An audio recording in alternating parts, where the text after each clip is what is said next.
Hi hello friends, good morning all of you. MRL study studio ಚಾನಲ್ಗೆ ತಮಗೆಲ್ಲರಿಗೂ ಸ್ವಾಗತಿಸುತ್ತಾ ಇವತ್ತಿನ ತರಗತಿಯಲ್ಲಿ ನಾನು ದೈಹಿಕ ಶಿಕ್ಷಕರ ಒಂದು ಪಠ್ಯಕ್ರಮಕ್ಕೆ ಸಂಬಂಧಪಟ್ಟಂತಹ ಅನಾಟಮಿಯಲ್ಲಿ ಬರುವಂತಹ ಅಂಗಾಂಶ, ಜೀವಕೋಶ, ಸ್ನಾಯು ಸಂಸ್ಥೆ, ಅಸ್ಥಿ ಸಂಸ್ಥೆ, ಸಂದುಗಳು ಇಷ್ಟು ಟಾಪಿಕ್ ನಾನು ಮಾಡಿದ್ದೀನಿ. ಆ ಒಂದು ಎಲ್ಲ ಟಾಪಿಕ್ಗಳ ಮೇಲೆ ಇವತ್ತಿನ ತರಗತಿಯಲ್ಲಿ MCQ ಅನ್ನು ಬಿಡಿಸ್ತಾ ಇದ್ದೀನಿ.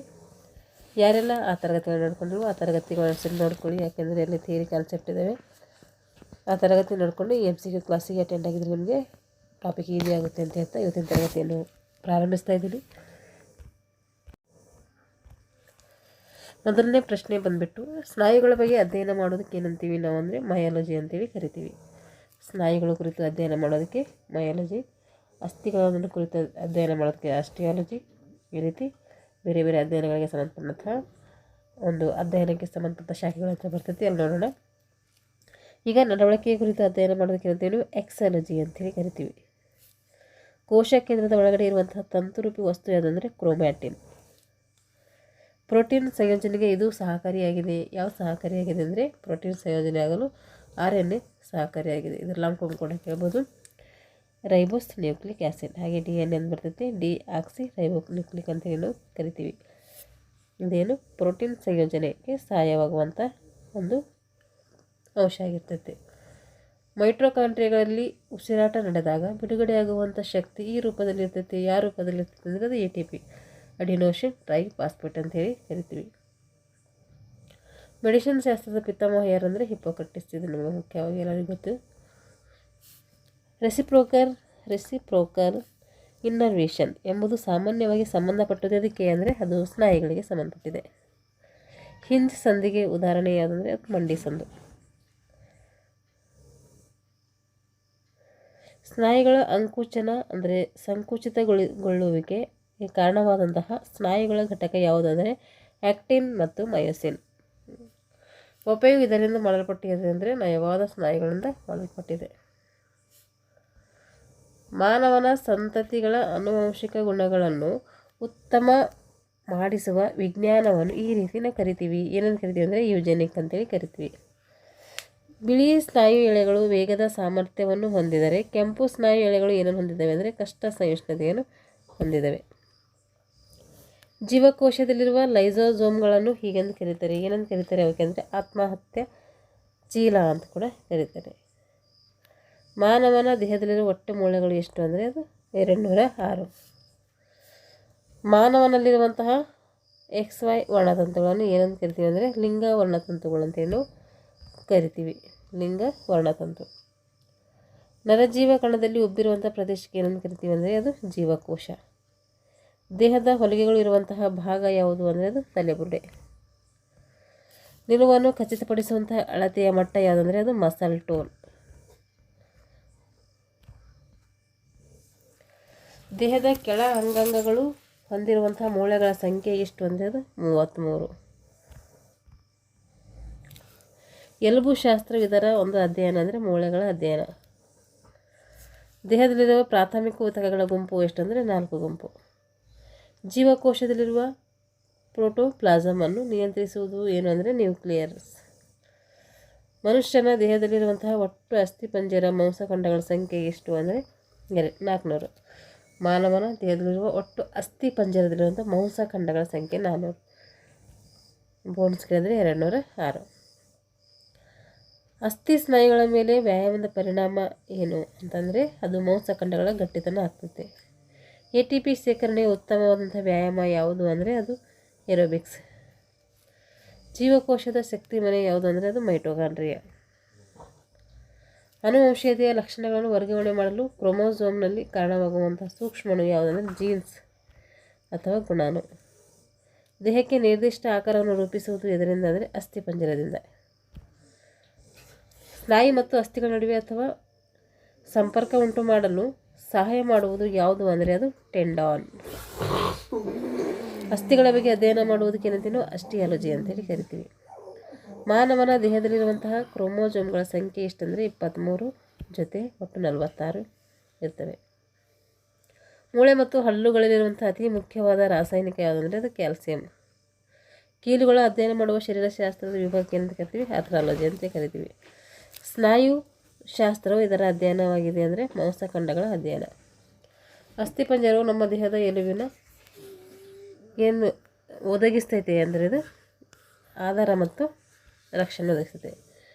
ಅಸ್ಥಿಪಂಜರವು ನಮ್ಮ ದೇಹದ ಎಲುಬಿಗೆ ಚೌಕಟ್ಟಿಗೆ ಇದನ್ನು ಒದಗಿಸುತ್ತದೆ ಅಂದರೆ ಆಧಾರ ಮತ್ತು ರಕ್ಷಣೆ ಒದಗಿಸ್ತೈತೆ. ಎಲುಬುಗಳಲ್ಲಿ ಮುಖ್ಯವಾಗಿ ನಾವು ಎಷ್ಟು ಪ್ರಕಾರಗಳನ್ನು ನೋಡ್ತೀವಿ ಅಂದರೆ 5 ಪ್ರಕಾರಗಳನ್ನು ನೋಡ್ತೀವಿ. ಸರಿ ಹುಟ್ಟಿನ ವಸ್ತುಗಳನ್ನು ಏನಂತ ಕರಿತೀವಿ ಅಂದರೆ ಅದು ಬೇಸ್ಮೆಂಟ್ ಮೆಂಬ್ರೇನ್ ಅಂತೇಳಿ ಕರಿತೀವಿ. Basement membrane. ಜೀವಕೋಶ ಎಂಬ ಪದವನ್ನು ಬಳಸಿದವರು ಯಾರಂದರೆ ರಾಬರ್ಟ್ ಹುಕ್. ದೇಹದ ಮಧ್ಯಭಾಗದಿಂದ ತೋಳು ಪಕ್ಕಕ್ಕೆ ಚಲಿಸಿದರೆ ಅಬ್ಡಕ್ಷನ್ ಅಂತೇಳಿ ಕರಿತೀವಿ. ಮಾಂಸಖಂಡಗಳ ಸಂಕೋಚನಕ್ಕೆ ಇವುಗಳ ಅವಶ್ಯಕತೆ ಇದೆ ಅಂದರೆ ಮ್ಯಾಗ್ನೀಸಿಯಂ ಮತ್ತು ಕ್ಯಾಲ್ಸಿಯಂ ಇದೆ. ಮಾನವನ ದೇಹದಲ್ಲಿರುವ ಕರಳು ಎಲುಬಿನ ಹೆಸರು ಜಾಕಿ ಬೋನ್. ಮಾನವನ ಮುಖದಲ್ಲಿರುವಂತಹ ಎಲುಬುಗಳ ಸಂಖ್ಯೆ ಕೇಳಿದ್ರೆ 14. ಮುಂಗಲ್ಲಿರುವ ಒಟ್ಟು ಅಸ್ಥಿಗಳು ಎಷ್ಟು ಅಂದರೆ ಅದು 7 ಅಸ್ಥಿಗಳು. ಕೀಲುಗಳ ಚಲನೆಯ ವಿಧಗಳಲ್ಲಿ ಎಷ್ಟು ವಿಧ ಅಂದರೆ ಅದು 7 ವಿಧ. ಅಸ್ಥಿ ಪಂಜರದ ಮಾಂಸಖಂಡಗಳು ಕಂಡುಬರುವುದು ಎಲ್ಲಿ ಅಂದರೆ ಅದು ಕೆಂಪು ಮಾಂಸಖಂಡದಲ್ಲಿ. ಕೂಡು ಮಂಡಿ ಇದಕ್ಕೆ ಬರುವಂತಹ ರೋಗ ಯಾವುದಂದರೆ ಮೂಳೆ. ಎದಕ್ಕೆ ಬರ್ತದೆ ಅಂದರೆ ಮೂಳೆಗೆ ಬರ್ತೈತೆ. ಯಾಕ್ನಿ ಅಂತೇಳಿ ಕರಿತೀವಿ. ನಿಲುವಿನ ದೋಷದಲ್ಲಿ ಬರುವಂಥ ಒಂದು ಪ್ರಶ್ನೆ ಅದು. ಮನುಷ್ಯನ ವದನದಲ್ಲಿ ಅಥವಾ ಮುಖದಲ್ಲಿ ಅಂದರೆ ಒಂದೇ 2 ಸಲ ರಿಪೀಟ್ ಆಗಿದೆ. ಅಲ್ಲಿ ಕೂಡ 14. ಮುಖ ವದನ ಅಂದರೆ ಸೇಮ್. ಮನುಷ್ಯನ ತಲೆಬುಡಿಯಲ್ಲಿರುವ ಮೂಳೆಗಳ ಜೋಡಣೆಗೆ ಉತ್ತಮ ಉದಾಹರಣೆ ಏನಂದರೆ ಚಲನರಹಿತ ಕೀಲುಗಳು. ಯಾವುದೇ ರೀತಿ ಚಲನೆ ಇರೋದಿಲ್ಲ ಇಲ್ಲಿ. ಮೂಳೆಗಳ ನಡುವೆ ಸಂಪರ್ಕ ಅಥವಾ ಜೋಡಣೆ ಉಂಟು ಮಾಡಲು ಸಹಾಯ ಮಾಡುವುದು ಏನು ಅಂದರೆ ಅದು ಲಿಗಾಮೆಂಟ್. ಮೂಳೆಗಳ ನಡುವೆ ಸಂಪರ್ಕ ಮಾಡ್ತೈತೆ ಇದು. ಸಸ್ಯ, ಪ್ರಾಣಿ ಅಥವಾ ಮನುಷ್ಯನ ದೇಹದ ಆಕಾರ ರಚನೆಯನ್ನು ಅಭ್ಯಾಸಿಸುವ ವಿಜ್ಞಾನ ಯಾವುದು? ಅನಾಟಮಿ. ನಮ್ಮ ದೇಹದಲ್ಲಿರುವ ಅತ್ಯಂತ ಉದ್ದವಾದ ಅಂಗಾಂಶ ಯಾವುದಂದರೆ ಅದು ನರಾಂಗಾಂಶ. ಹೃದಯ ಈ ಸ್ನಾಯುವಿಗೆ ಉದಾಹರಣೆಯಾಗಿದೆ ಅಂದರೆ ಅದು ಅನೈಚ್ಛಿಕ ಸ್ನಾಯು. ಇದಕ್ಕೆ ಟಿಬಿಯಾ ಅಂತೇಳಿ ಕರಿತೀವಿ. ಅದಕ್ಕಂದರೆ ಚರ್ಮ ಮೂಳೆಗೆ. ತಲೆಬುಡಿಯಲ್ಲಿರುವ ಒಟ್ಟು ಮೂಳೆಗಳ ಸಂಖ್ಯೆ ಎಷ್ಟಂದರೆ 22. ಮಾನವನ ದೇಹದಲ್ಲಿರುವ ಅತ್ಯಂತ ದೊಡ್ಡ ಮೂಳೆ ಯಾವುದಂದರೆ ಅದು ಫೀಮರ್. ಮನುಷ್ಯನ ದೇಹದಲ್ಲಿರುವ ಅತ್ಯಂತ ಚಿಕ್ಕ ಮೂಳೆ ಮಧ್ಯಕಿವಿಯಲ್ಲಿರುವಂಥ ಸ್ಟೆಪಿಸ್. ಕೀಲುಗಳಲ್ಲಿನ ಮೈಮಣೆತ ಫ್ಲೆಕ್ಸಿಬಿಲಿಟಿ ಅಳೆಯಲು ಉಪಯೋಗಿಸುವ ಉಪಕರಣ ಯಾವುದಂದರೆ ಸ್ಪೈರೋಮೀಟರ್. ಮೈಮಣೆತ ಅಳೆಯಲಿಕ್ಕೆ ನಾವೇನು ಮಾಡ್ತೀವಿ? ಸ್ಪೈರೋಮೀಟರನ್ನು ಬಳಸ್ತೀವಿ. ಎದೆಯ ಗೂಡು ರಚನೆಯಲ್ಲಿರುವ ಪಕ್ಕೆಲುಬುಗಳ ಸಂಖ್ಯೆ 12 ಜೊತೆ ಟೋಟಲಾಗಿ 24 ಇರ್ತವೆ. ಸ್ನಾಯುವಿನ ಪ್ರಾಥಮಿಕ ಲಕ್ಷಣ ಏನು ಅಂದರೆ ಸಂಕೋಚನ ಮತ್ತು ವಿಕಾಸನವಾಗುವುದು. ಪೆರಿಯಾಸ್ಟಿಯಾ ಎಂಬುದು ಇದರ ಪಟ್ಟಿ. ಅದರ ಮೇಲೆ ಬರ್ತದೆ ಅಂದರೆ ಮೂಳೆಗಳ ಮೇಲೆ ಬರ್ತೈತೆ. ಪೆರಿಯಾಸ್ಟಿಯಾ ಅನ್ನೋದು ಯಾವುದಕ್ಕೆ ಸಂಬಂಧಪಟ್ಟಿದೆ ಅಂದರೆ ಮೂಳೆಗಳಿಗೆ.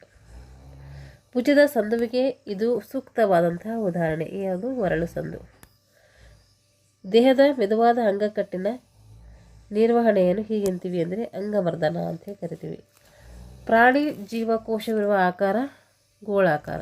ಪ್ರಾಣಿದು ಗೋಳಾಕಾರ. ಸಸ್ಯಗಳದ್ದು ಏನಿದೆ ಈ ರೀತಿ ಆಯತ ರೆಕ್ಟಂಗಲ್ ಆಕಾರದಲ್ಲಿ ಕಂಡುಬರ್ತದೆ. ಪಟೇಲ ಚಿಪ್ಪು ಎದಕ್ಕೆ ಉದಾಹರಣೆ ಅಂದರೆ ಅದು ಮಂಡಿಗೆ. ಚರ್ಮದ ಕೆಳಭಾಗದಲ್ಲಿ ಕೊಬ್ಬನ್ನು ಸಂಗ್ರಹಿಸುವ ಅಂಗಾಂಶ ಯಾವುದಂದರೆ ಅಡಿಪೋಸ್ಟ್. ಬೆನ್ನುಮಣಿ ಸರದ ಮೂಲ ಸ್ಥಿತಿಯಿಂದ ಎಡ ಅಥವಾ ಬಲಕ್ಕೆ ಬಾಗಿರೋದಕ್ಕೆ ಏನಂತೀವಿ ಅಂದರೆ ಸ್ಕೋರಿಯಾಸಿಸ್ ಅಂತ ಕರಿತೀವಿ. ಇದನ್ನು ಕೂಡ ನಿಲುವಿಗೆ ಸಂಬಂಧಪಟ್ಟಂಥ ಪ್ರಶ್ನೆ ಇದೆ. ಸಣ್ಣ ಕೆಲಸ ಮಾಡುವ ಎಲುಬುಗಳು ಯಾವ್ಯಾವು ಅಂದರೆ ಮುಂಗೈ ಮೂಳೆಗಳು.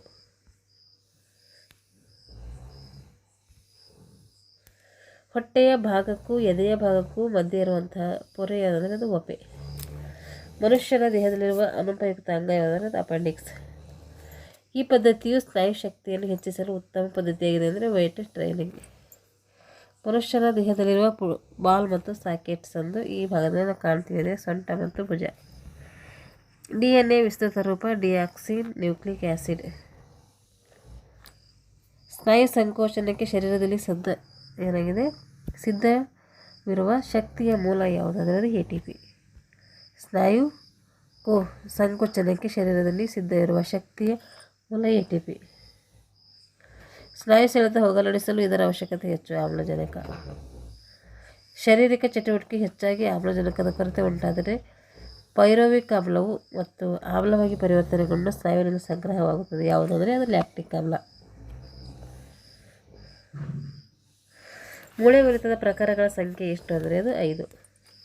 ಭುಜದ ಸ್ನಾಯುಗಳ ಸ್ಫೋಟಕ ಶಕ್ತಿಯನ್ನು ಅಳೆಯಲು ಉಪಯೋಗಿಸುವ ಪರೀಕ್ಷೆ ಕರೀತೀವಿ ಸಾಫ್ಟ್ ಬಾಲ್ ಎಸೆತ. ಭುಜದ ಸ್ನಾಯುಗಳ ಒಂದು ಸ್ಫೋಟಕ ಶಕ್ತಿಗೆ.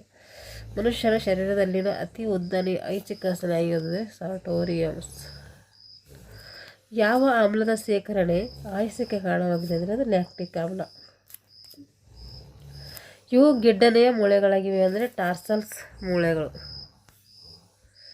ಬೆನ್ನು ಹುರಿಯಲ್ಲಿರುವಂತಹ ಮೂಳೆಗಳ ಸಂಖ್ಯೆ ಎಷ್ಟು ಅಂದರೆ ಅದು 33. ಕೈಗಳಲ್ಲಿರುವ ಸ್ನಾಯುಗಳು ಇದಕ್ಕೆ ಉದಾಹರಣೆ ಅಂದರೆ ಐಚ್ಛಿಕ ಸ್ನಾಯು.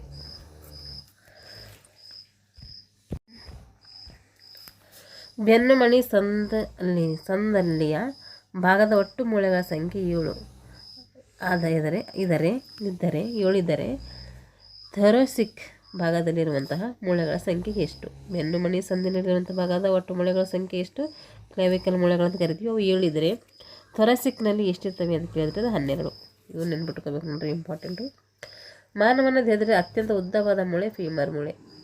ಬೈಸೆಪ್ಸ್ ಇದು ಎಲ್ಲಿ ಕಂಡುಬರ್ತೈತೆ ಈ ಸ್ನಾಯು ಅಂದರೆ ತೊಡೆಯಲ್ಲಿ ಕಂಡುಬರ್ತೈತೆ. ಚಲನೆಗೆ ಕಾರಣವಾದಂತಹ ಅಂಗಾಂಶ ಅಂದರೆ ಅದು ಸ್ನಾಯು ಅಂಗಾಂಶ. ಪ್ರಾಥಮಿಕ ಶಾಲಾ ಮಕ್ಕಳಿಗೆ ಸೂಕ್ತವಾದ ಚಟುವಟಿಕೆ ಅಂದರೆ ದೊಡ್ಡ ಸ್ನಾಯುಗಳಿಂದ ಕೂಡಿದ ಚಟುವಟಿಕೆ. ದೇಹಕ್ಕೆ ತಕ್ಷಣ ಶಕ್ತಿ ನೀಡುವ ATP ಸೇಕರಣೆ ಎಲ್ಲಿ ಅಂದರೆ ಸ್ನಾಯುವಿನಲ್ಲಿರ್ತೈತೆ. ಬೈಸೆಪ್ಸ್ ಸ್ನಾಯುಗಳು ಇರುವುದು ತೋಳಿನಲ್ಲಿ. ಇದು ಬೈಸೆಪ್ಸ್ ಫೀಮರಿಸ್, ಇಂಪಾರ್ಟೆಂಟ್ ನೆನ್ಪಿಟ್ಕೋಬೇಕು, ಕನ್ಫ್ಯೂಸ್ ಆಗ್ತವೆ ಎರಡು. ಬೈಸೆಪ್ಸ್ ಫಿಮರಿಸ್ ಎಂಬ ಸ್ನಾಯು ಇರುವುದು ಎಲ್ಲೆಂದರೆ ತೊಡೆಯಲ್ಲಿ. ಓನ್ಲಿ ಬೈಸೆಪ್ಸ್ ಅಂತ ಕೇಳಿದರೆ ಅದು ತೋಳಿನಲ್ಲಿ. ಏರಿಯುಲರ್ ಅಂಗಾಂಶವು ಕಂಡುಬರುವುದು ಎಲ್ಲಿ ಅಂದರೆ ಚರ್ಮದ ಕೆಳಗೆ.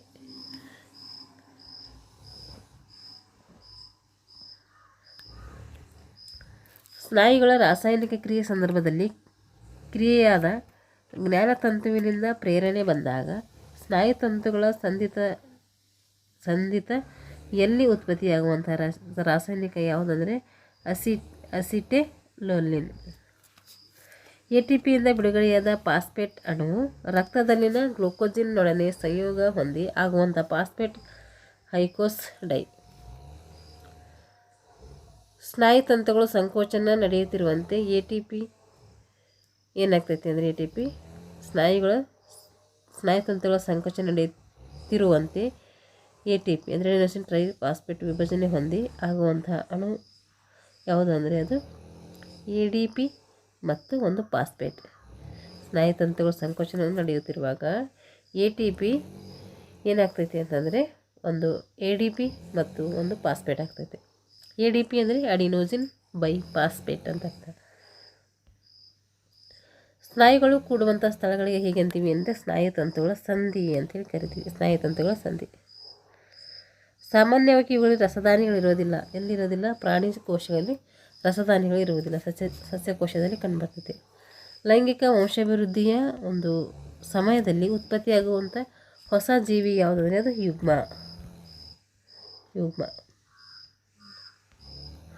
ಸಂಖ್ಯಾ ಕ್ಷೀಣ ವಿಭಜನೆ ಎಂದು ಇದನ್ನು ನಾವು ಕರಿತೀವಿ ಅಂದರೆ ಮಿಯೋಸಿಸ್ ನಾವು ಕರಿತೀವಿ. ಮನುಷ್ಯನ ಜೀವಿತಾವಧಿಯ ನಿರಂತರ ಹೃದಯ ಬಡಿತಕ್ಕೆ ಕಾರಣವಾದ ಸ್ನಾಯು ಅನೈಚ್ಛಿಕ ಸ್ನಾಯು ಅಥವಾ ಹೃದಯ ಸ್ನಾಯು. ಅನೈಚ್ಛಿಕ ಸ್ನಾಯುಗಳ ಉದ್ದ 40 ರಿಂದ 50 ಮೈಕ್ರಾನ್. ಮುಂಗಲ್ಲಿರುವ ದೊಡ್ಡ ಅಸ್ಥಿ ಯಾವುದು ಅಂದರೆ ಅದು ಟಿಬಿಯಾ. ಬ್ರುಚ್ ಬೋನ್ ಎಂದು ಇದನ್ನು ಕರಿತೀವಿ ಅಂದರೆ ಫಿಬ್ಯುಲಕ್ಕೆ ನಾವು ಬ್ರುಚ್ ಬೋನ್ ಅಂತೇಳಿ ಕರಿತೀವಿ. ಗೂನು ಬೆನ್ನು ಅಥವಾ ಕೈಪೋಸಿಸ್ ಕಡಿಮೆ ಮಾಡಲು ಈ ಆಸನ ಉಪಯುಕ್ತ ಅಂದರೆ ಅದು ಧನುರಾಸನ. ಚಕ್ರಾಸನ, ಧನುರಾಸನ, ವಕ್ರಾಸನ ಮಾಡುವುದರಿಂದ ಬೆನ್ನಿನ ಈ ರೋಗನ ವಿವರಿಸುವುದು ಅಂದರೆ ಸ್ಕೋಲಿಯಾಸಿಸನ್ನು ನಾವು ನಿಯಂತ್ರಣ ಮಾಡ್ಬೋದು. ಇಷ್ಟು ಏನಾಯಿತು ಜೀವಕೋಶ, ಅಂಗಾಂಶ, ಸ್ನಾಯು ಸಂಸ್ಥೆ, ಅಸ್ಥಿ ಸಂಸ್ಥೆ, ಸಂದುಗಳು, ಇಷ್ಟು ಟಾಪಿಕ್ ಸಿಕ್ಕಿವನ್ನು ಮಾಡಿದ್ದೀನಿ. ಯಾರೆಲ್ಲ ನಮ್ಮ ತರಗತಿಯನ್ನು ನೋಡ್ಕೊಳ್ಳಿ. ಇದು ಯಾವ್ಯಾವ ಅಂದರೆ ಜೀವಕೋಶ, ಅಂಗಾಂಶ ಹಾಗೆ ಸ್ನಾಯು ಸಂಸ್ಥೆ, ಸಂದುಗಳು, ಇವೆಲ್ಲ ತರಗತಿಗಳು ನೋಡಿಕೊಂಡು ಈ ಒಂದು ತರಗತಿ ಅಟೆಂಡ್ ಆಗಿ. ಯಾರೆಲ್ಲ ದೈಹಿಕ ಶಿಕ್ಷಣ ಶಿಕ್ಷಕರ ಒಂದು ನೇಮಕಾತಿಗೆ ಪೂರ್ವ ಸಿದ್ಧತೆ ಮಾಡ್ಕೊಳ್ತಿದ್ರೆ ಅವರು ಇನ್ನಷ್ಟು ಚುರುಕಾಗಿ ಮಾಡ್ಕೊಳ್ಳಿ. ಯಾಕೆಂದರೆ ನೋಟಿಫಿಕೇಷನ್ನು ಇನ್ನೇನು ಸ್ವಲ್ಪ ದಿನದಲ್ಲಿ ಆಗುವಂತಹ ಎಲ್ಲ ಲಕ್ಷಣಗಳು ಇದ್ದಾವೆ. ಹಾಗಾಗಿ ನಿಮ್ಮ ಪೂರ್ವ ಸಿದ್ಧತೆ ಚೆನ್ನಾಗಿರಲಿ ಅಂತ ಹೇಳ್ತಾ ಇಲ್ಲಿಗೆ ಈ ತರಗತಿಯನ್ನು ಮುಗಿಸ್ತಾ ಇದ್ದೀನಿ. ಎಲ್ಲರಿಗೂ ಧನ್ಯವಾದಗಳು.